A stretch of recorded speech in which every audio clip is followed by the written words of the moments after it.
Doctor যেমন সবসময় রোগীর কি হতে পারে না, প্রিয় হতে পারে না, আমরাও সব কথায় লোকদের প্রিয় হতে পারি না, যার জন্যে নানা সময় নানা মুসিবতে আমাদের পড়তে হয়েছে। আমরা চাই ভবিষ্যতে আমরা যেন এই ধরনের মুসিবতে আর না পড়ি, যার জন্য জাতির যুবকদের কাছে আমরা আমাদের অবস্থান ক্লিয়ার করতে চাই।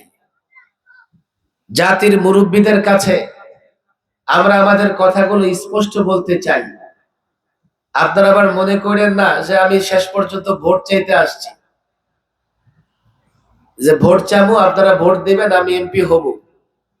একজন এমপির যে মর্যাদা এবং 10টা এমপির মর্যাদা আল্লাহ তাবারক ওয়া তাআলা আলেমদের দিয়ে রেখেছেন।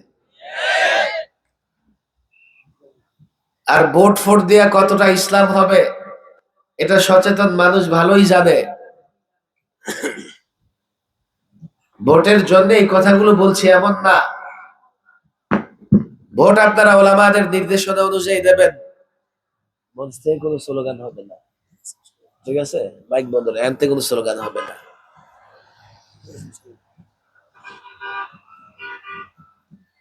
আমি লম্বা কথা বলবো না, তবে ক্লাস হিসেবে বলবো। অনেক ছেলেরা এখানে আসছে, আর বিবারিয়ার ছাত্ররা এমন, আমি যে কি চাই ওরা বুঝে না, ওরা কি চাই আমিও বুঝি না, আবার ওরা মোহাব্বত করে।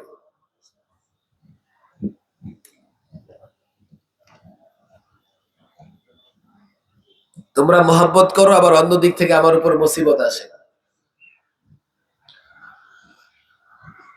আয়াত তেলাওয়াত করেছি, সূরার নাম বলতে পারবেন না? আয়াতটাই ভুলে গেছেন। সূরাতুল মায়েদা, বলেন সূরার নাম কি? সূরাতুল মায়েদা। সূরার নাম শোনেন নাই?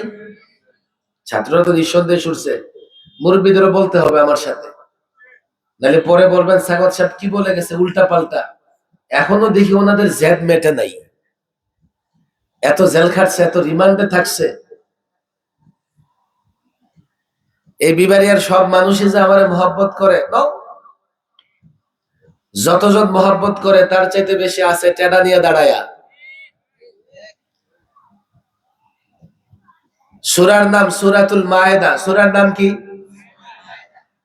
আয়াত নাম্বার 104। আয়াত নাম্বার কত বলেন? কত বলতে হবে, ক্লাস তো এটা। আয়াত নাম্বার কত? আরো জোর, আয়াত নাম্বার কত? কি আছে এই আয়াতে? কয়দা কিলা লাহুম তাআলাউ,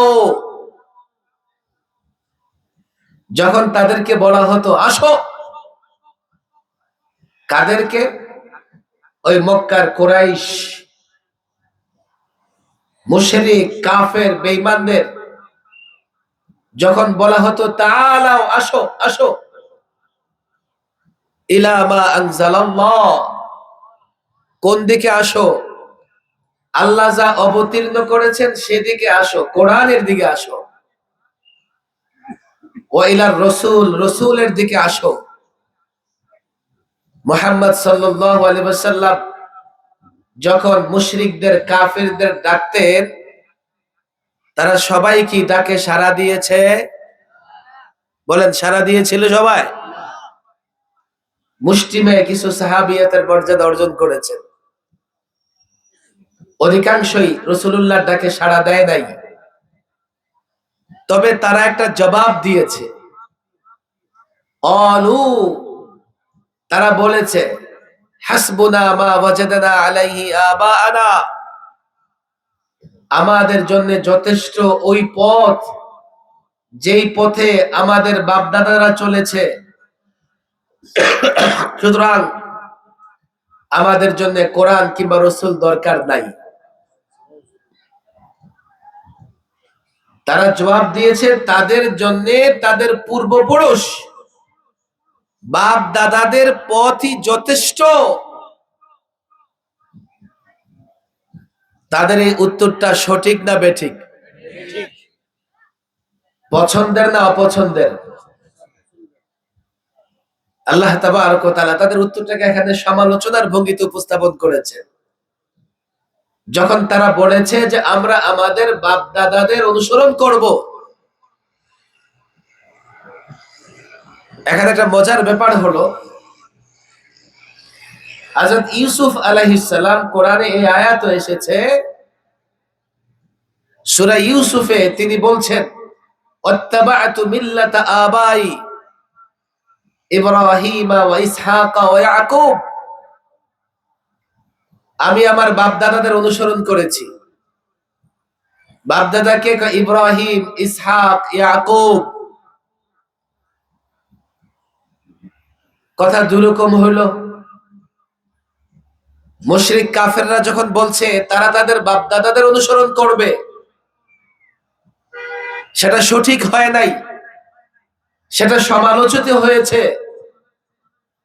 কিন্তু হযরত ইউসুফ আলাইহিস সালাম একজন পয়গম্বর, তিনি যখন বলেছেন যে তিনি তার বাপ দাদাদের অনুসরণ করেন, এটা তো নিঃসন্দেহে গ্রহণযোগ্য। এখন দুইটা বিষয় উপস্থাপিত হওয়ার পরে আমাদের জন্য একটা ফায়সালা দরকার যে হুজুর এখন তাহলে আমরা কি করব? আমরা কি আমাদের বাপ দাদাদের অনুসরণ করতে পারবো না পারবো না? উত্তর দিবেন না, আগে বিষয়টা বুঝার চেষ্টা করেন। আমি দুটো আয়াত উপস্থাপন করার পরে এখন এমন একটা প্রশ্ন আসে যে আমরা কি আমাদের বাপ দাদাদের অনুসরণ করব না করব না? কেননা এক জায়গায় কাফেররা উত্তর দিয়ে সমালোচিত হয়েছে, আবার সেম এই ধরনের একটা কথা বলেছেন একজন পয়গম্বর হযরত ইউসুফ আলাইহিস সালাম। তো প্রশ্ন আসে যে আমরা আমাদের বাপ দাদাদের অনুসরণ করতে পারবো কি পারবো না? প্রশ্নটা বুঝে আসছে? প্রশ্ন কারা কারা বুঝছেন দেখি হাত ওঠান, না বুঝে হাত উঠাইবেন না। মাশাআল্লাহ, প্রশ্ন যেহেতু বুঝে আসছে, আমার মনে হয় উত্তরের দিকে যাওয়া যায়। আপনারা মনে করতেছেন হুজুর এটা তো একটা সাধারণ প্রশ্ন। নো, যখন অনুসরণের বিষয় আসে তখন এটা ব্যাপক হয়ে যায়। কিভাবে?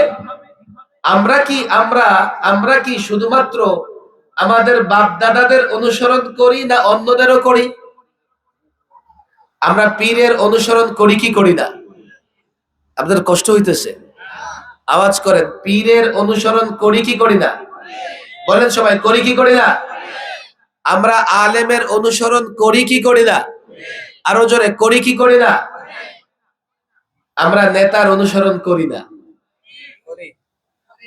নেতার অনুসরণ করি, সবচেয়ে বেশি করি। আমরা দলের অনুসরণ করি না? বলেন, করি না করি না? প্রশ্ন যখন ব্যাপক হবে তখন প্রশ্নটা কি হবে? আমরা কি আমাদের বাপ দাদাদের, আমরা কি আমাদের নেতাদের, আমরা কি আমাদের দলের, আমরা কি পীরদের, আমরা কি আলেমদের অনুসরণ করতে পারবো না পারবো না? এই ধরনের প্রশ্ন আসে এবং এই প্রশ্নের মীমাংসা দরকার, সমাধান দরকার, ফায়সালা দরকার। কথা ঠিক না বেঠিক?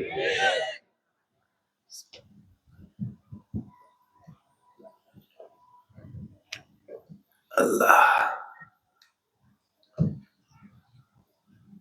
উত্তরের জন্য খুব বেশি ঘোরাফেরা করতে হবে না। আমি যে আয়াত তেলাওয়াত করেছি, নাম্বারটা কত মনে আছে? 100 বলেন কত? 104। 100। সূরার নাম কি? মায়েদা। সূরার নাম কি? এই আয়াতের শেষে আল্লাহ তাবারক ওয়া তাআলা ফয়সালা দিয়ে দিয়েছেন, আওয়ালাউ কানা আবাউহুম লা ইয়ালামুনা শাইআ ওয়া লা ইয়াহতাদুন।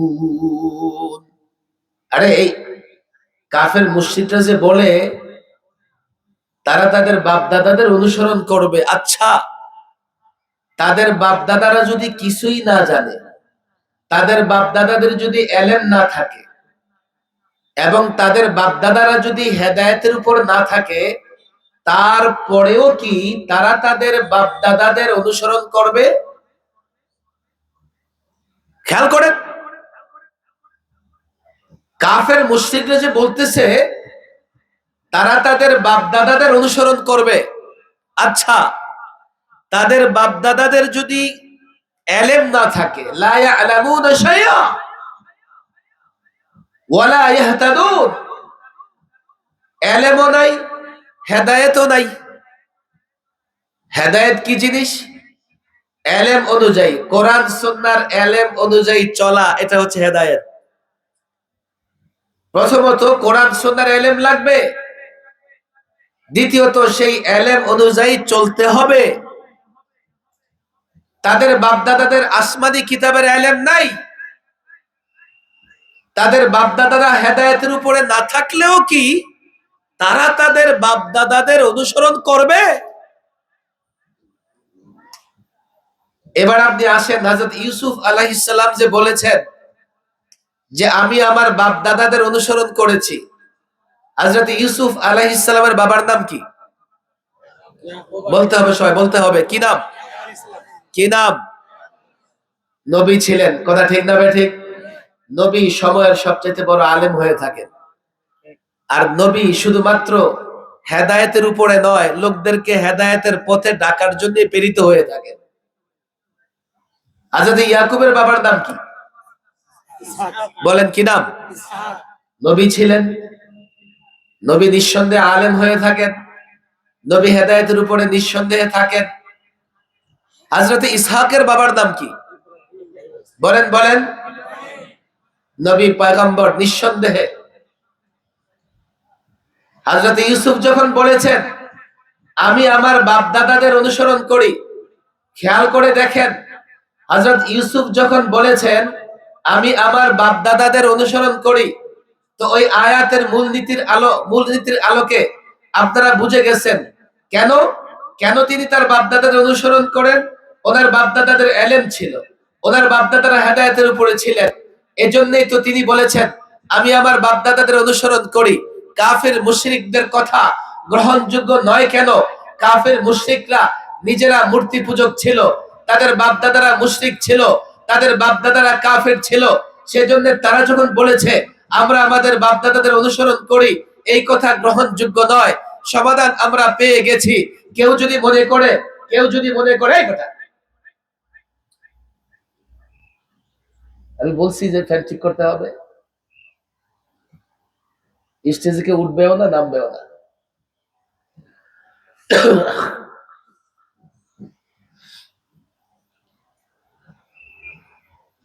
আল্লাহ, আস্তাগফিরুল্লাহ। মিষ্টি মিষ্টি কথা বলতে পারলে তো আর 16 বছরে 3 বার জেলে যাওয়া লাগে না। ডাক্তারি আমি ওই রকমের, মহব্বত করলে করো, না করলে না করো। আর মহব্বত দিয়ে কি হবে? দুনিয়াতে সবচাইতে সস্তা জিনিস হলো মহব্বত। হুজুর আপনারা মহব্বত করি, ঘোড়ার ডিম করে, কাজে কর্মে খুঁজে পাওয়া যায় না, হুজুরের মহব্বত করে। মঞ্চে তোমরা এমন করলে আমার দৃষ্টি ওদিকে যায়। আমি অনেক প্রচন্ড অসুস্থ, মুফতি দিন মোহাম্মদ আশরাফ সাহেবের প্রোগ্রাম না হইলে যেই পরিমাণে চাপ মাথার উপরে এই জাতির,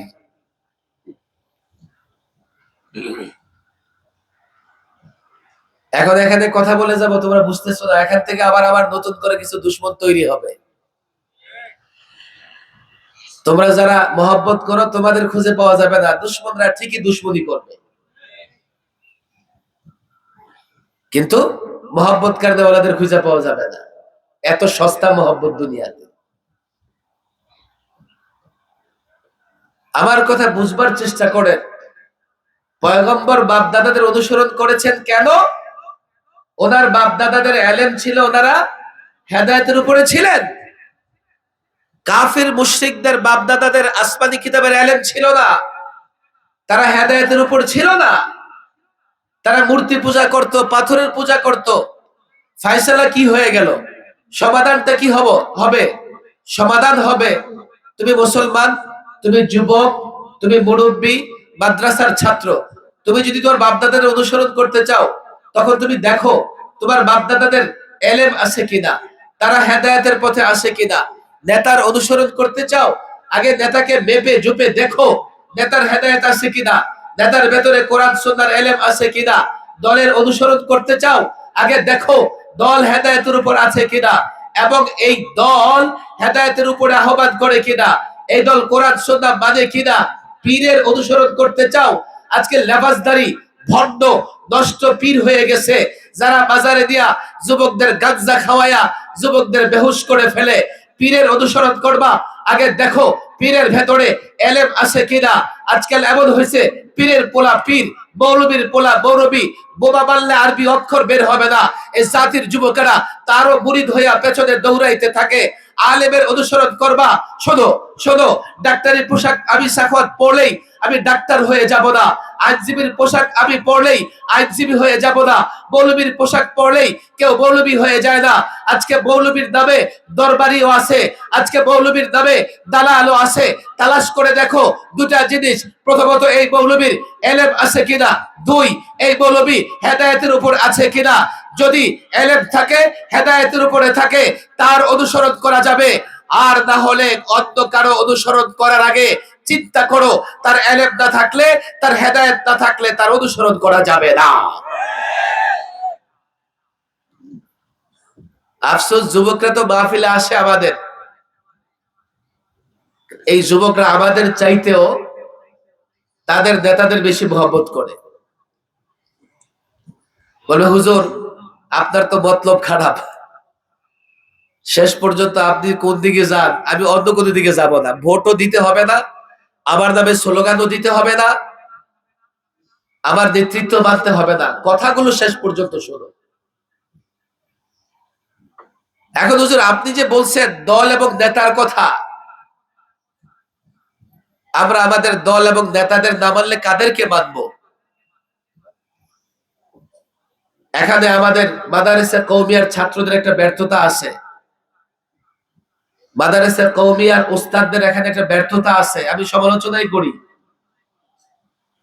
আমরা এখনো প্রত্যেক গ্রামে, প্রত্যেক ইউনিয়নে, আমরা প্রত্যেক থানায় এখনো আলেম, হাদি, দাঈ, কোরআন সুন্নাহর ইলম আছে, নিজে হেদায়েতের উপরে আছেন, এমন ব্যক্তিদের জন্য আমরা এখনো নেতৃত্বের জায়গা তৈরি করতে পারি নাই। আমি যে যুবকদের বলে গেলাম যে তোমরা আলেম এবং হেদায়েতের উপর আছে এমন ব্যক্তির নেতৃত্ব মানো, এই যুবক তার মহল্লা এমন ব্যক্তি খুঁজে পাবে না, এই যুবক তার পাড়ায় এমন ব্যক্তি খুঁজে পাবে না, তার ইউনিয়নে এমন ব্যক্তি খুঁজে পাবে না, তার থানায় এমন নেতৃত্ব খুঁজে পাবে না। তাহলে দোষটা কি যুবকদের না আমাদের? আমরা তো এখনো প্রত্যেক মহল্লায়, পাড়ায়, ইউনিয়নে যোগ্য নেতৃত্ব, যারা জাতিকে নেতৃত্ব দেবে, রাজনৈতিক নেতৃত্ব দেবে, সামাজিক নেতৃত্ব দেবে, ধর্মীয় নেতৃত্ব দেবে, এমন নেতৃত্ব এখনো আমরা তৈরি করতে পারি না। এটা আমাদের ব্যর্থতা। মাদ্রাসার ছাত্ররা আমার কথা মানো আর না মানো, তুমি চিন্তা করে দেখো তোমার গ্রামে একজন আলেম, সত্যিকার অর্থে আলেম, হাদি, দাঈ, এমন একজনকে তোমরা কি নেতৃত্বের জায়গায় প্রতিষ্ঠিত করতে পেরেছো? আমার যতটুকু জানা আছে আমরা পারি নাই, এমনকি বিবারিয়াতেও না। এখানে হাজারো আলেম আছে, হাজারো ছাত্র আছে, কিন্তু সামাজিক এবং জাতীয় নেতৃত্ব দেবার মতো যে শূন্যতা আছে, এটা আমাকে স্বীকার করতেই হবে। তাহলে এই যুবকদের যে আমি বলে গেলাম আলেম এবং হেদায়েত ছাড়া, এলেম এবং হেদায়েত ছাড়া নেতৃত্ব কারো মানা যাবে না, অনুসরণ করা যাবে না, যুবকরা করবেটা কি? আমাদের তো রাজনৈতিক নেতা আছে, আমাদের নেতাদের ভিতরে ডাক্তার আছে, ইঞ্জিনিয়ার আছে, আমরা ওদেরকে মানতে পারবো কিনা এমন একটা প্রশ্ন আসে, আসে কি আসে না? আমি যুবক দেখো তোমাদের জন্য এটা বলি, আমাদের দেশে যে নেতারা আছেন, আমাদের দেশে যারা রাজনীতি করেন, আমি বলি রাজনৈতিক নেতৃত্ব দরকার আছে, রাজনৈতিক দল, নেতা দরকার আছে। দেশ শাসন তো করতে হবে, এবং রাজনৈতিক দলের ভেতরে ডাক্তার, ইঞ্জিনিয়ার আছে, তাদেরও দরকার আছে।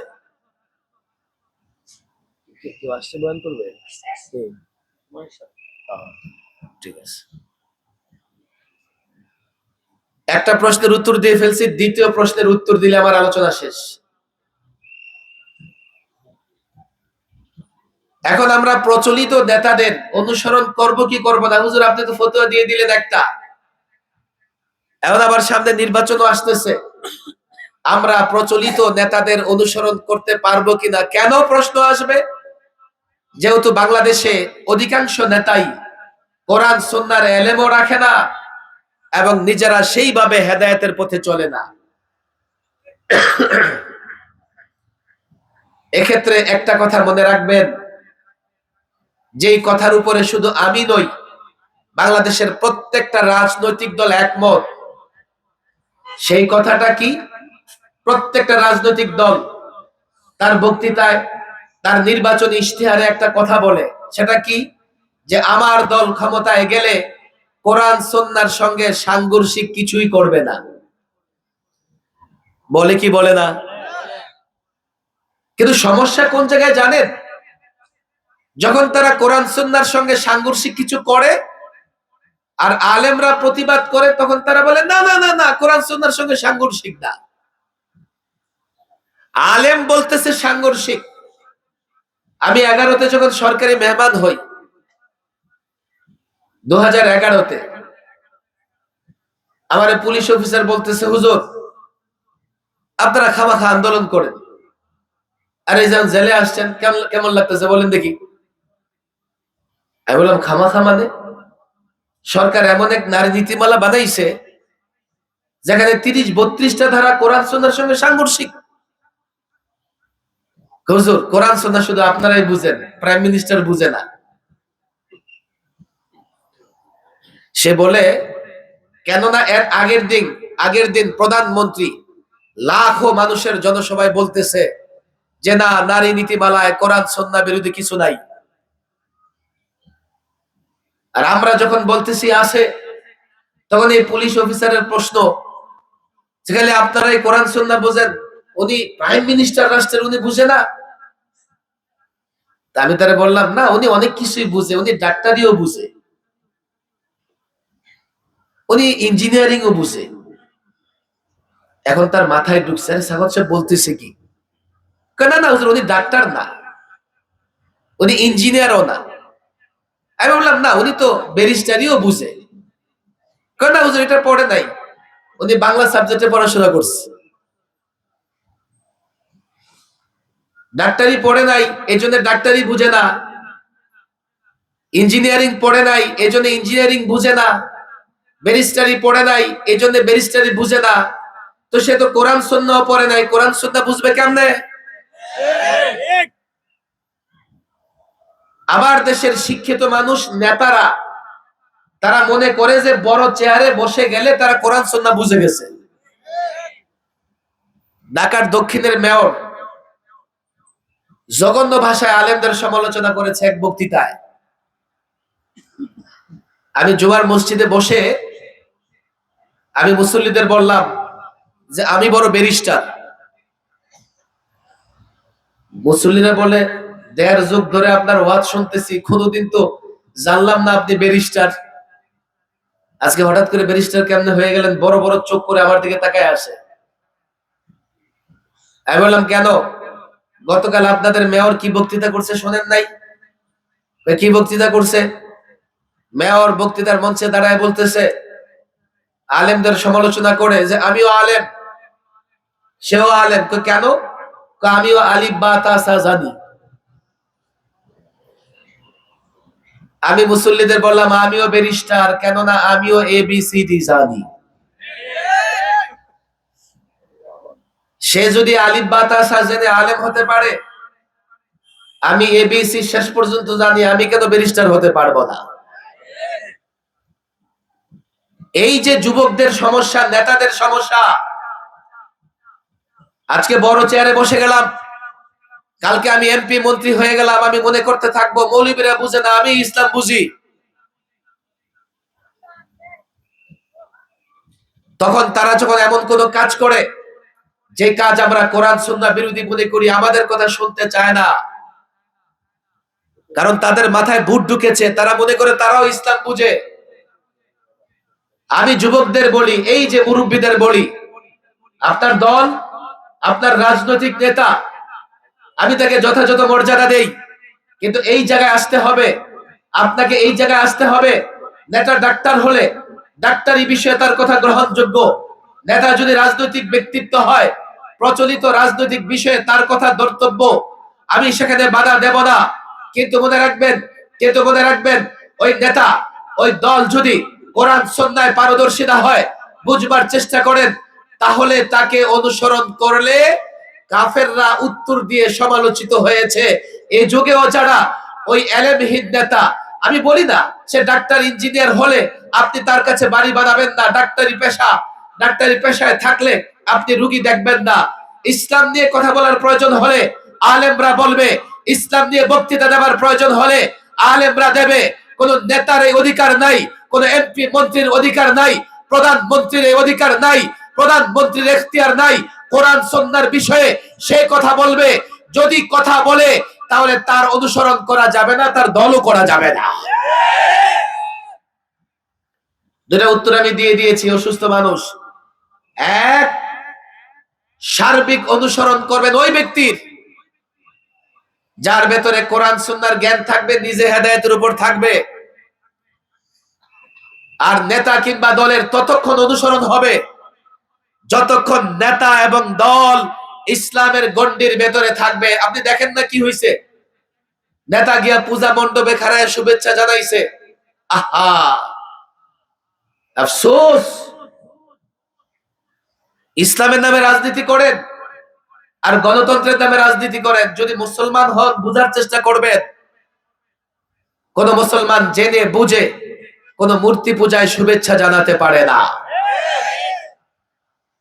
শুভ ইচ্ছা, শুভেচ্ছা মানে কল্যাণ কামনা করা। মূর্তি পূজার মধ্যে কল্যাণ আসে না জাহান্নাম আসে? মুসলমান গিয়ে তুমি কেমনে সেখানে শুভেচ্ছা জানাও? আবার তার অনেক দলের অনুসারী আছে, এই অনুসারীরা তখনও নেতার অনুসরণ করে আমারে গালি দেয়। এর মানে হলো তার অনুসারীরা মূলনীতি জানে না যে আমার নেতা অ্যাডভোকেট, ব্যারিস্টার, আইনজীবী, আমি তাকে সম্মান করব। কিন্তু তার যেহেতু কোরআন সুন্নাহর জ্ঞান নাই, শরীয়তের কোনো বিষয়ে আলেমের কথা শুনবো, নেতার কথা শুনতে পারবো না।